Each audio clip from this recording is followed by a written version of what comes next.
You can't be serious, man. You cannot be serious! We've got a very special guest in. Her name is Doreen Ollington.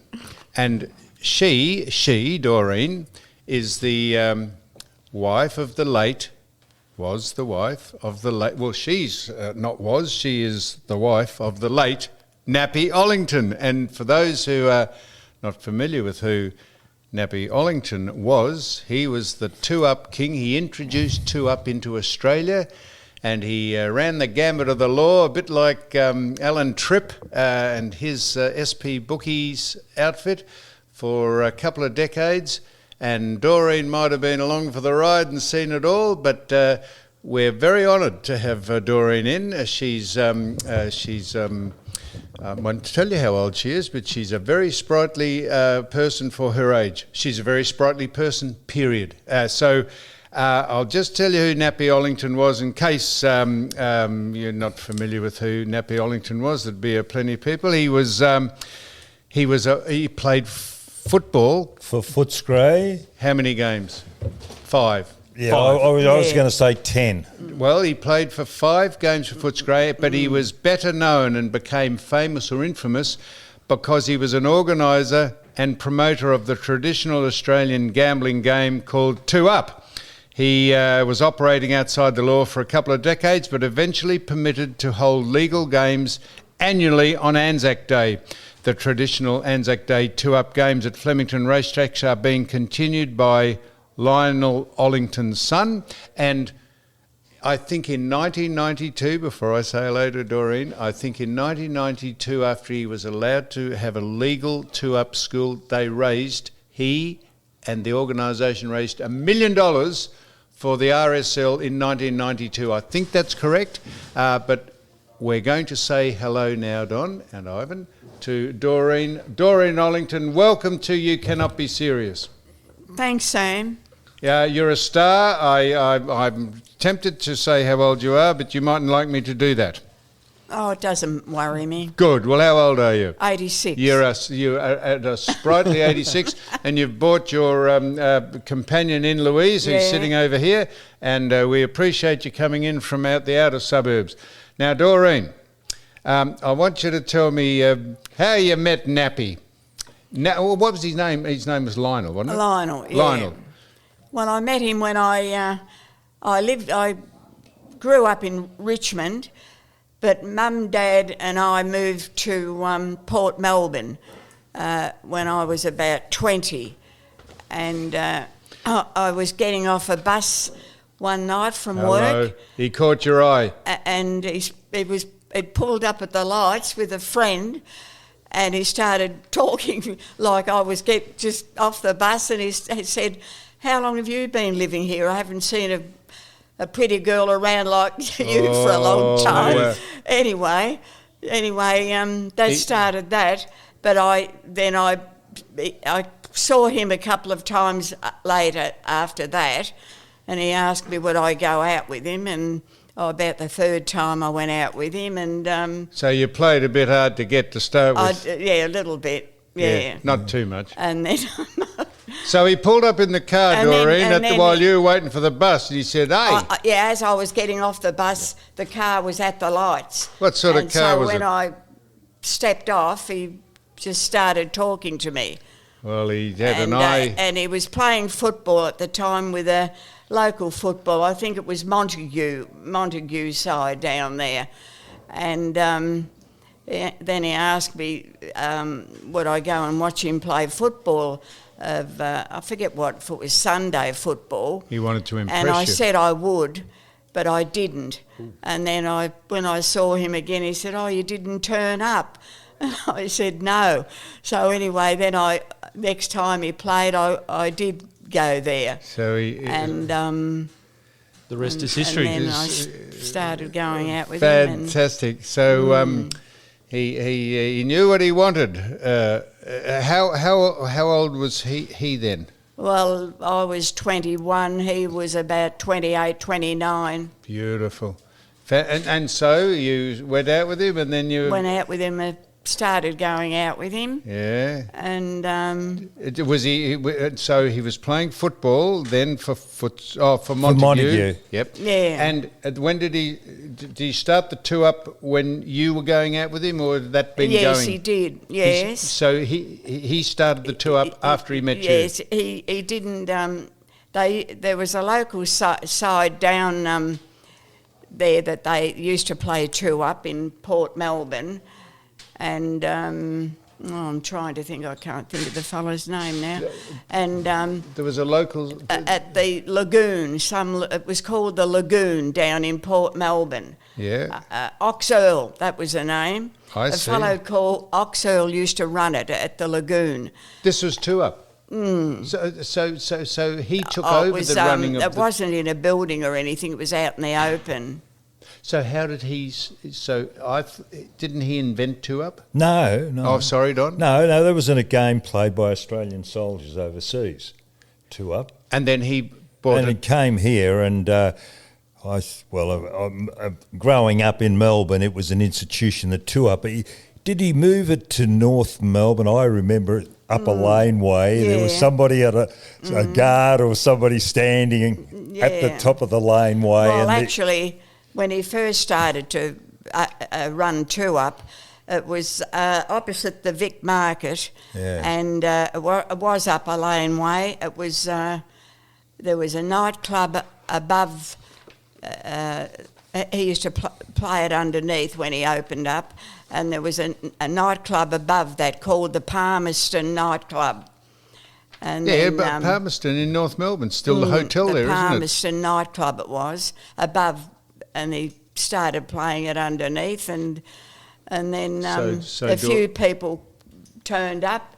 That was in the early 1960s. They gradually turned up, but often I said, "Oh, look, you want to give it away." I said, "It's not going to work." I said, but anyway, later on it took off, and how did it stay going? It fascinated me because there was a show called World of Sport that was on every Sunday. But there was a two-up game in Mount Street, Paran, before he opened up. Oh, I didn't know that. Roy Toy used to be there, and they called it Chungies, and Roy Toy. Got a good memory, Doreen. Yeah. You've got a good memory. Yeah, I have fairly good. Louise, Roy she's sharp. Toy, and it was called Chungies, and Tichy Carlos, a fellow called Tichy Carlos, Holy mackerel. and there was a fellow called Jack Daly, I think it was. Anyway, they were running Doreen. it, and I used to sit for ages outside waiting for him while he'd go in and have a bet, you know. And What, you'd sit outside? I'd wait in the car. Were you waiting for the police? With all the men, no. You weren't the lookout, were you, to warn him? I wasn't the what do you call it? The gangster's Cocky, mole. isn't it called the cocky or cockatoo? No. Yeah, the cockatoo. So Doreen, so you were with him from the start, and you used to go along to the two-up games. But when you he didn't, first started it. Why didn't you go in? And another thing, and when he first opened up the lane, as you said, Don, up opposite the Vic Market, and he used to painted all the building out. And painted? Painted, did you say? Painted it, yeah. Oh, what? Yeah. Paid or paint? Paint. I see, yes, paint, out. yep. Mm-hmm. What do you mean by that? Paint the windows? No, he'd paint all the walls and the whole building. To make it a bit make it look homely. better. Yeah, Yep. And I've got a book there that I bought it with me today, that how he started off, and he said how he used to move from one building to the other. He'd have to move, and then him and his son Stephen would paint. And Nappy said in the book, he said, two-up players will play nowhere unless there's somewhere better to play, and so you didn't accompany me. Do you know do you know some of the personalities that we would know or resonate with that used to frequent the two-up games?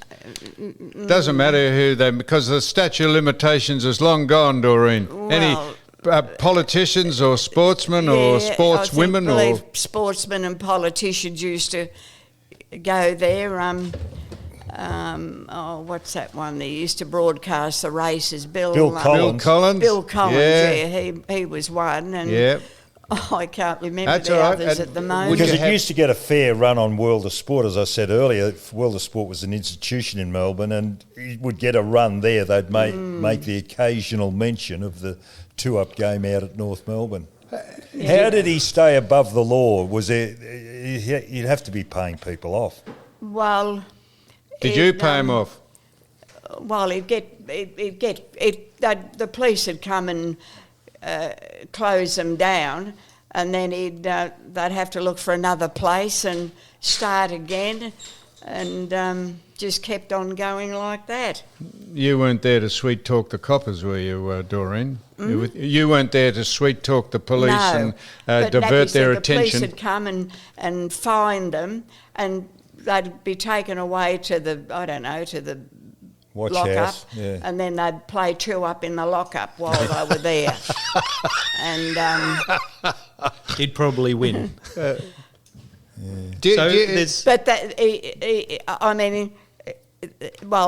he loved two-up and the horses. He loved the horses. Yep. Yeah. There's a name. Quadrellas.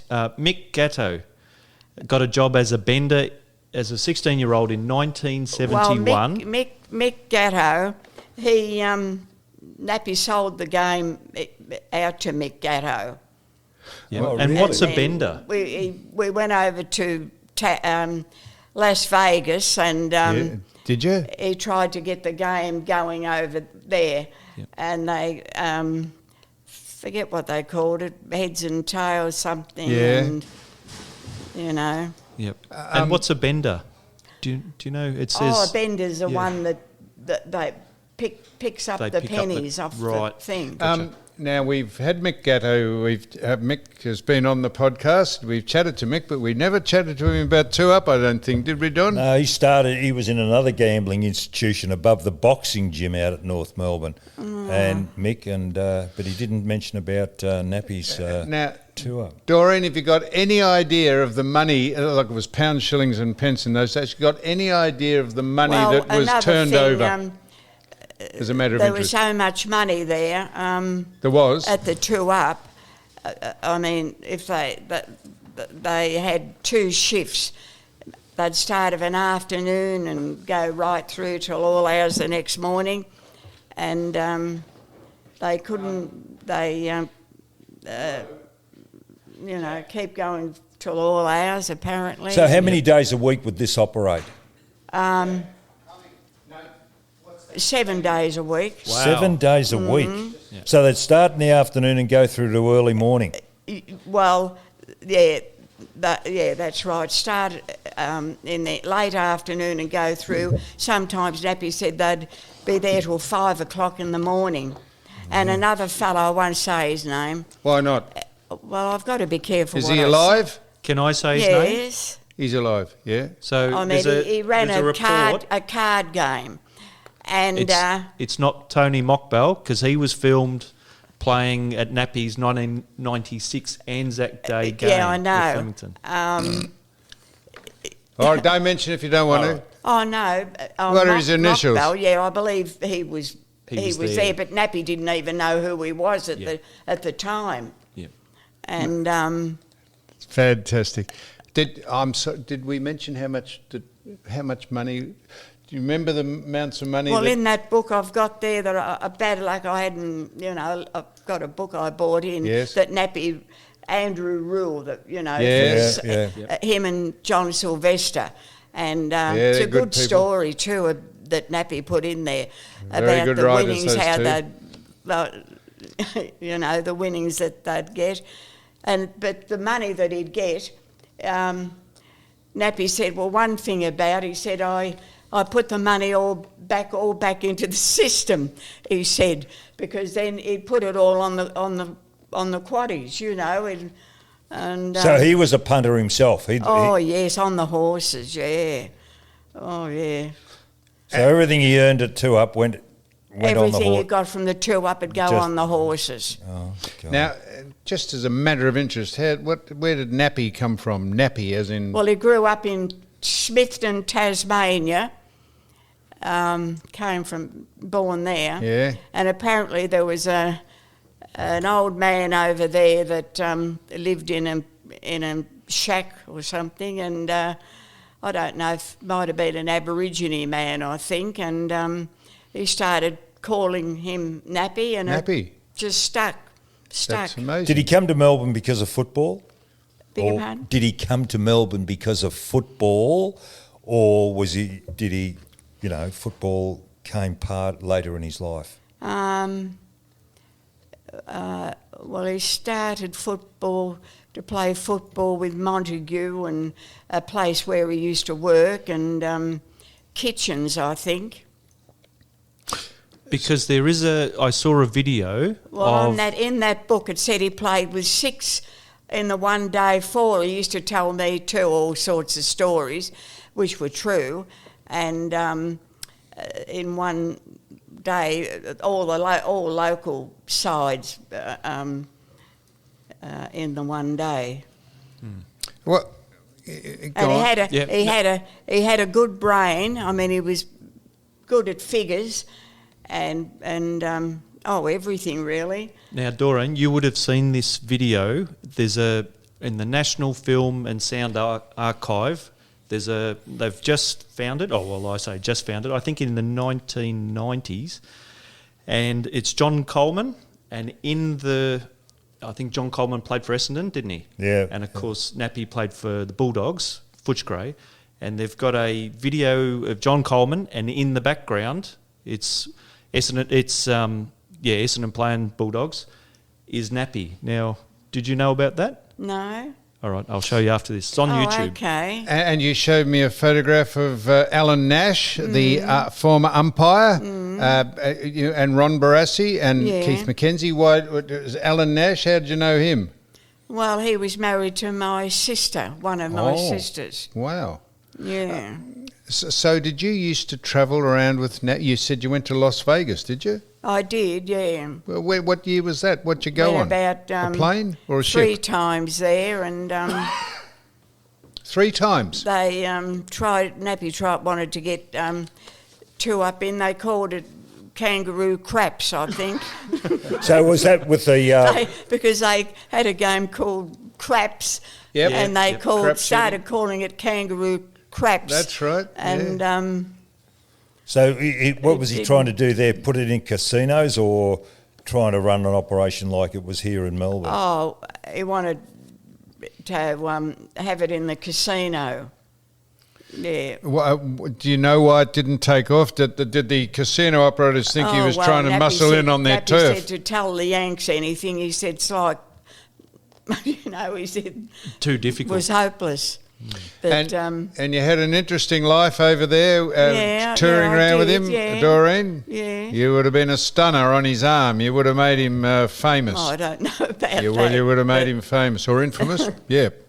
Well, it's an exciting journey, and we got to speak to you because you were interviewed by a chap from the Age, was it? Who put us on to you? Who was that journalist? Oh, Keith Moore. Yes, that's right. Yeah. And he said you'd like to. We're very happy to talk to you. It's a very interesting story. He's a bit like. Well, he spoke at Nappy's funeral. Oh, did he? Yeah. Nappy's a bit like Ned Kelly. He's a legend. He's a sort of he's a anti-hero, a hero he turned out to be. Bruce Ruxton embraced him, didn't he? Yes, he did. He did. Yeah, it's a very interesting story. And do you have what other great memories of people and personalities that frequented the place? He started a nightclub, you said, in the city, did he did, yeah. Called the... Palmerston? No, the Cupid Doll. The Cupid Doll. The QB doll. Yeah, and that was in North Melbourne, and it was quite popular too. Well, the QB doll was in North Melbourne, was it? Yeah. And who did? How? What sort of night did it have? Live music or did it? Yeah, a band. A band? Band there, it was good.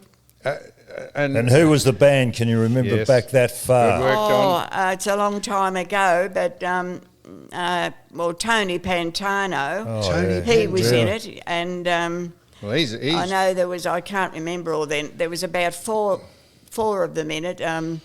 Tony Pantano. well, he was very Yeah, he was yes, very he's good. famous, Tony Yeah, Pantano. he was very good. You didn't get up and sing or anything or dance or anything, did you, Doreen? No, they just had the band and Yeah. and. And it was a But as Nappy said, he said, I mean, it didn't pay. They had a lot of people going there, and I better not say. Different people went there, and of course hardly any of them paid. I don't think. And he said the couple that were looking after the money, he said Nappy used to say they played Home Sweet Home on the till. And, So when you say you better not say some of the names, there's nothing wrong with those people, whoever they are, being there, is there? Because that's like 50, 60 years ago, isn't it? Yeah, it's a long time ago. So you're not going to mention any of their names, Doreen? Wow. You're not going to mention some of them?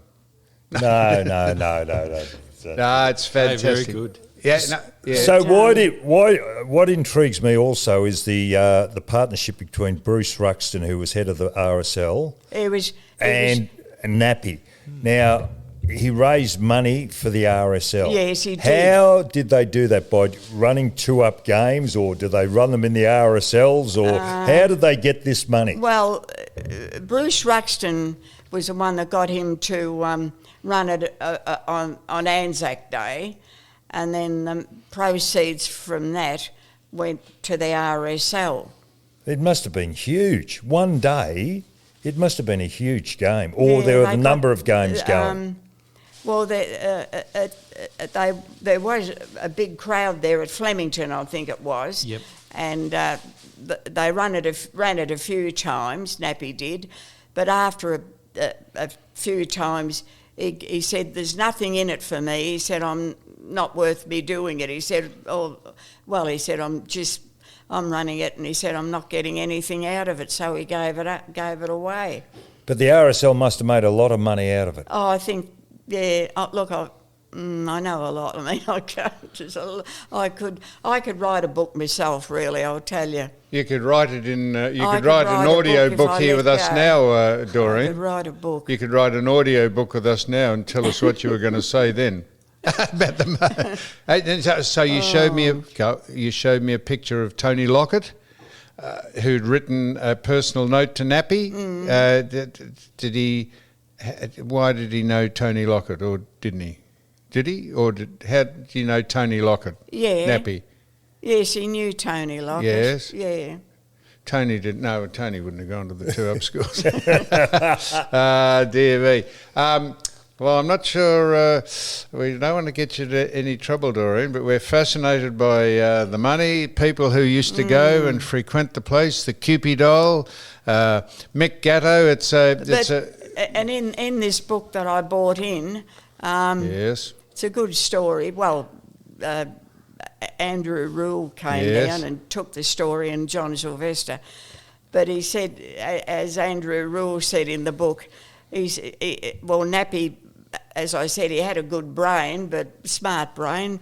And when he was working in a factory, when had left school, and one day the teacher, he bumped into he said, "You're one boy that should have gone on to university." But as Andrew Rule said, he said, "But that wasn't the university Nappy wanted." He said it was the wrong one, you know.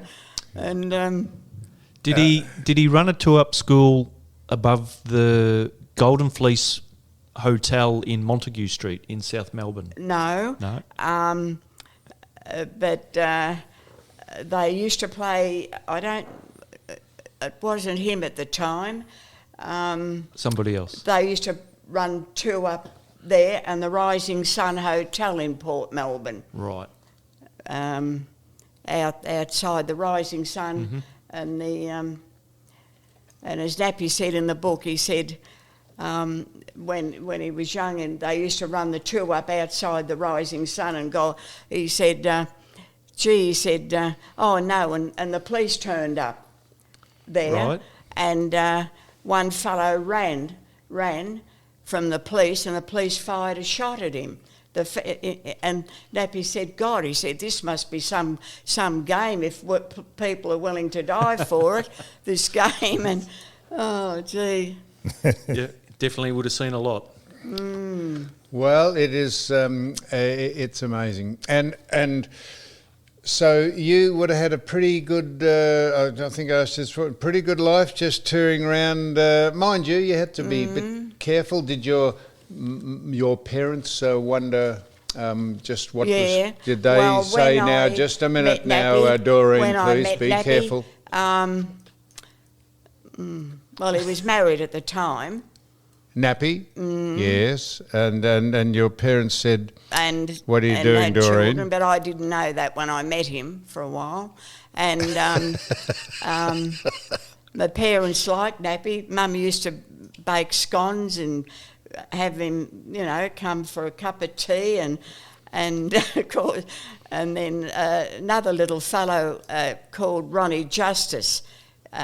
Yank, his nickname was, but he was he used to fight up at the stadium, and he used to come with Nappy and they'd have a cup of tea and scones, and then Mum and Dad, when they found out that he was married, hell broke loose.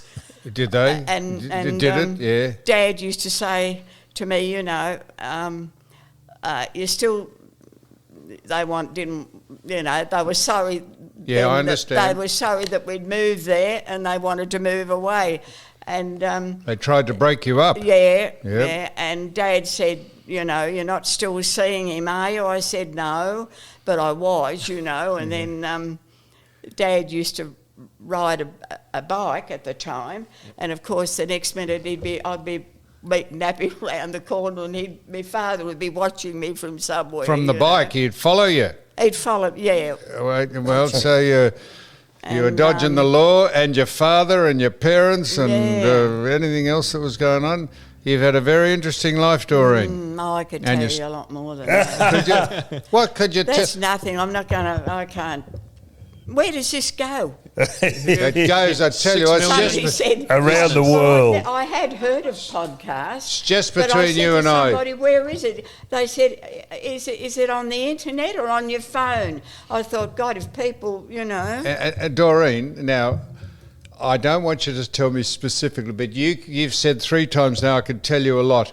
I just want to, you could tell us a lot about what the personalities, the money, the incidents that you got involved in. Is that what you're talking things about? That happened while I was with Nappy, but well, it doesn't matter because Nappy, I think Nappy's. I've got other tapes of Nappy home. Come on now, just something. Different people have wanted Nappy to write his life story, which would have been to. Oh, by the way, I'll tell you this one. Now we're warming up. Lived in St Kilda. Mary Hardy used to come and visit us a lot. She was always knocking at our door, Mary Hardy. Yes, why? Or Mary. And then one day, Frank Hardy pulls up in a taxi and comes in. And he said, asked Nappy, have you got 300? Have you got 300 can you lend me? Because £300? He was, because Nappy gave him that 300. He was a loan shark. That was the end of that. Was it? That was the end of that. So Frank Hardy, as I just said, got the 300. Yeah. He was going to the airport to meet somebody. I better not say who it was. Frank somebody Hardy was? well known at the time. Frank Hardy was going to meet someone, or Nappy was? Frank Hardy was. Who was he going to meet, That's why he Doreen? wanted the 300 Who was he for. going to meet? What? Who was he going to meet at the airport? A lady. I see. A woman. We would know. Yeah, you An would Australian? know. Yeah, well-known lady at the time. A well-known Australian lady. No. An American lady. Greek, I think. Greek. Come on. Who was it? Greek. You know Louise, don't you?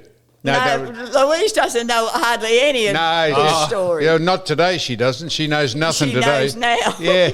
But I think you should tell who Frank Hardy was. He wrote Power Without Glory. Yeah, Glory. he did. Yeah, about and it was John about Wren, he did. John Wren and how Wren used to operate his SP bookie Yeah, he did.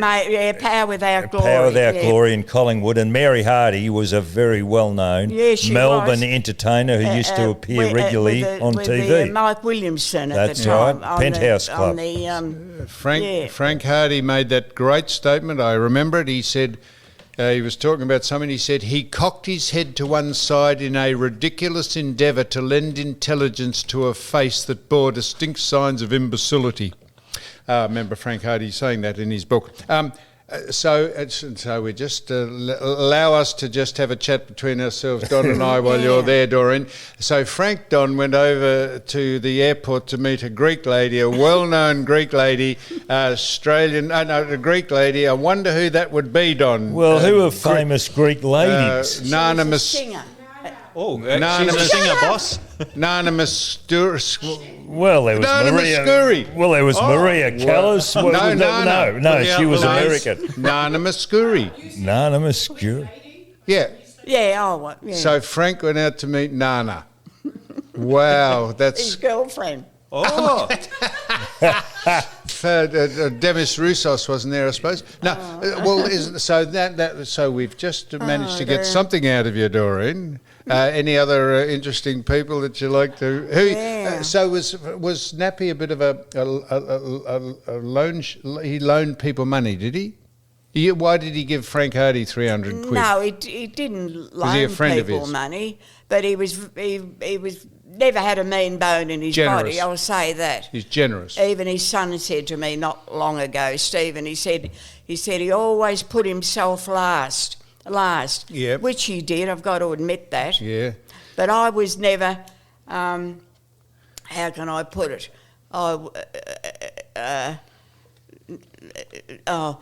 If Nappy had winnings, then he'd give me money to hold or that. I wouldn't use any of it. Or No, you weren't. I wasn't a money grabber. No. I You were with him for the right reason. You didn't exploit anything he did. I wasn't no. You were the perfect partner. Because when I met Nappy, he worked on the coal boats on the wharf then. What did you? Now, when you used to, what did you? I'm interested in this. You'll think this is a strange question. What did you used to wear? Did we used to wear? Did you dress up? Are you a fashion icon? I used to dress up. And where'd you buy your clothes? Oh, where? What's in some of in the city from? Maya were going then, I suppose. Yeah, different. George's would be your go, wouldn't it? And George's. I used to go to dances. Well, when I was young. There was a Collingwood town. Oh, there was a lot of dances then. They're not now, I don't think. But Collingwood Town Hall. There was the Vic. What's that one? Victorian Railways above Flinders Street. Yeah, I used to go, and Nappy used to go there too. Yeah. And you used to have Pride of Erin. Different dances around. Their armour at Footscray. Us girls, we'd go to work and then go home and have a shower and get ready to go. What did you work at? What was your job? A telephonist. A telephonist. And I worked with Bert Newton's sister when I was young. Did you? Alice, yeah. Alice. And then you used to hang up the phone, so to speak, and then go and touch yourself up and then go to the dances. Get dressed up. You would have been a hit there, get Doreen. Dressed up and go out. And then, of course... Nappy a good dancer? Yeah, I was, yeah. No, was he? No. You had to show him. He wasn't good. He stepped all over you? He had 2 left feet, I think. So he wasn't there for the dancing, so to speak? No, He was there because you were there, Doreen? Yeah. Fantastic. Yeah. No, you're a star. Well, and what's I'm interested in this is because this would be my generation. What sort of car did he drive? Just a matter of interest. Well, when I first met him, when he Wolseley, pulled up in that car or a Humber? at the bus stop, FJ Holden. Oh, an FJ, yeah. Oh, yeah. FJ Holden. Yeah, oh yeah, that's right. And Was that's a good car? in those days. Yeah, Holden. Well, it's a good one now. In that time it It was the only yeah. bloody car in At Australia. that time. Was it? Yeah. And then, as it said in the book, that he'd buy a new car just about every year, but he wouldn't look after it. Nappy said, I just drove it and never put an oil change or grease or anything in it. He just, you know, So- Until it stops. just So Andrew ran Rule, until it stopped. Andrew Rule and John Sylvester wrote the book. What's the book called? Oh, I've got it over Yeah, there. what is it called, Louise? You know what the book's It's in called? there, that little book there. Come on, Louise, do something. Underbelly it's called. But the, It's what? Oh, what was it called? Underbelly, but there's other stories in there. The book is Underbelly, and part of the book is There's part of the book is what Sylvester and Rule wrote about Nappy. Yeah. I see. Yes, it's not a book specifically on Nappy. no, no. not just No, on that's Nappy, it. but Well there's done, quite Louise. a bit in. You've there's done- no, quite you've a done bit well. in there, though. Thank you, Louise. She's a star, Louise, over here. Yeah, she's nice. She is nice, Doreen. You're both very nice girls. Were you ever fearful of the amounts of money that I you... used to say to Louise, oh no, I shouldn't say it. Poor Sam's lost his wife. And No, that's all right. No, I'm very you know, happy for you I to say said anything. to Louise, we've often talked about Sam, and Did you? And That's right. we've said Sam made that footy show, which he did, Oh. the footy show, and We're a team. We're a team. Yeah. Doreen. So Don, you just said... With the vast amounts... Well, there money, was yeah. a lot of money involved. Were you ever worried when you... Ever get held up? well, Well, what you know- happened? Another thing, I'll tell you now. Righto, Doreen. We're gradually getting something out of you. Nappy won Tats Lotto in Did he? there was a syndicate of about 8 or 10. 10,000 quid? Something, that was in 76 or 70s. Oh, that's something dollars. along No, the that'd be dollars then. So It was about, how much? probably about 100 grand then, I'd say, about Yeah. that. Jeez. And but at the time, there were people going around of anybody known that Won it. You won? Extorting they people. called the toe cutters, Oh. and They called on Nappy called one the day. toe cutters, Yeah. and apparently anybody that was known, that they'd suss them out, or if they heard of them, Yep. they'd go and Try and get some money out of them. Want the money or Yep. talk? I don't know. That's Extort what they were them. called. So when Nappy won... And so what happened one night, a fellow that lived opposite us in the flats where we lived, called Louis Wright, and he used to, we was well known on the painters and dockers, and he lived there, and anyway, so one early hours one morning, we didn't have any security on the place then, and we're in the bottom flat. So whoever said where we lived said we lived in the ground floor, and Louis lived opposite over that way on the ground opposite there. So the doorbell rang, and I was early hours in the morning, and I was a bit slow getting out of bed and answering, and I went to open the door. Well, there was nobody there. They went over to Lou's flat then, and old Louis Wright, which was an old, lot about Louis Wright. Anyway, Boxer, sort of tough. a tough bloke in his day. Yeah, in his day. Yeah, and they picked the wrong guy they went to, did they? Yeah, they did. So they went over to Lou, and Lou said, does Nappy Ollington live here? And Lou said, no, never heard of him. Never heard of him. So then Louis came over and told us. He followed him out, and he said, so Nappy presumed that if they didn't know where he lived, He'd be all right. he might have. You don't know if he. That's what they say. It was them anyway. Or Nappy said it was them, for sure, you know. Just after that, he'd got won Tats Lotto. God. Well, it was a life on the run, full of adventure and excitement. You wouldn't have it any other way, Doreen, would you? No. No, he had a, good-hearted and...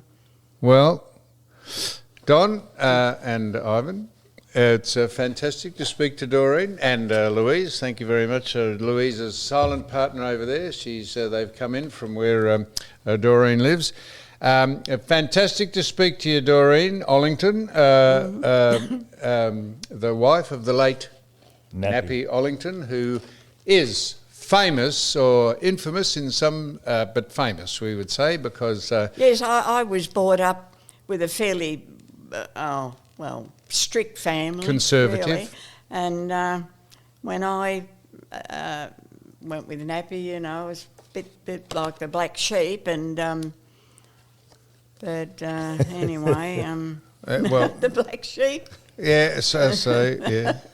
So obviously your mum and dad aren't with us any longer, but they got used to the fact that you were going out with Nappy, and in the end... Oh, not really, Not no. really. No, well, what happened, of course, when Mum was upset about it, she said it was the worst day of her life that she moved to Port Melbourne. Ah, fantastic.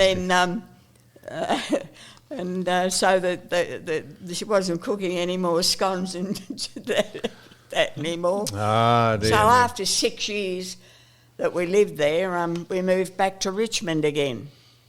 Went to a place in Richmond. Well, could we prize any more salacious or controversial information out of you, Doreen, or is that it? Couldn't give us one little gem to finish with? Any personalities that, like Frank Hardy and Nanan Muscuri, or any personalities that we might know of that frequented the two-up school? Nothing?